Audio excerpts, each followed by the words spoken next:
আমার আজকে খুব একটা কথা খুব মনে হচ্ছে যে আমার খুব বাংলাদেশে যেতে ইচ্ছা করছে। এখন চাইলেও বাংলাদেশে যাওয়া সম্ভব না। আর বাংলাদেশে যেতে ইচ্ছা করছে এই জন্য যে শীতকালে বাংলাদেশে যে এভাবে মানে ঝাল, ঝাল করে মুরগির মাংস অথবা গরুর মাংস দিয়ে যে শীতকালে যে চিতই পিঠা খাওয়া হয়, এটা আমার কাছে খুবই পছন্দের একটা খাবার। তো আমার এই জিনিসটা হলো খেতে ইচ্ছা করছে।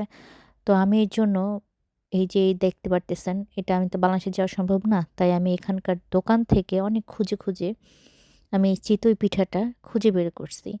তো সাইজটা একেবারেই ছোট সাইজ, একেবারে মানে বেবি সাইজ। তো এই চিতই পিঠাগুলা আমি হচ্ছে মাইক্রোওভেনে জাস্ট ডিফ্রস্ট করে তারপর মাইক্রোওভেনে দিয়ে গরম করলেই পিঠা রেডি হয়ে যাবে। তো কি আর করার, বাংলাদেশে গেলে হয়তো আম্মু করে খাওয়াতো। তারপরে শাশুড়ি আছে, সে করে খাওয়াতো। কিন্তু সেটা তো আর যাওয়া সম্ভব না। তো এখন তাই কিনেই খেতে হচ্ছে। আমার মা আম্মুকে অনেক মিস করতেছি। আর এই দেখেন আমার রান্নাটা কেমন হয়েছে। অবশ্যই কমেন্টসের মাধ্যমে জানাবেন আপনারা কে কোন পিঠা খেলেন শীতকালে। আমার তো খুবই পছন্দ এই চিতই পিঠা, গরুর মাংস অথবা মুরগির মাংস ঝোল দিয়ে ঝাল, ঝাল করে সেই মজা। তাই না? আপনাদের কাছে কেমন লাগে সেটা অবশ্যই আমাকে কমেন্টসের মাধ্যমে জানাবেন। আর আমি এখন খাচ্ছি। সেই মজা! কি যে মজা সেটা বলার বাইরে।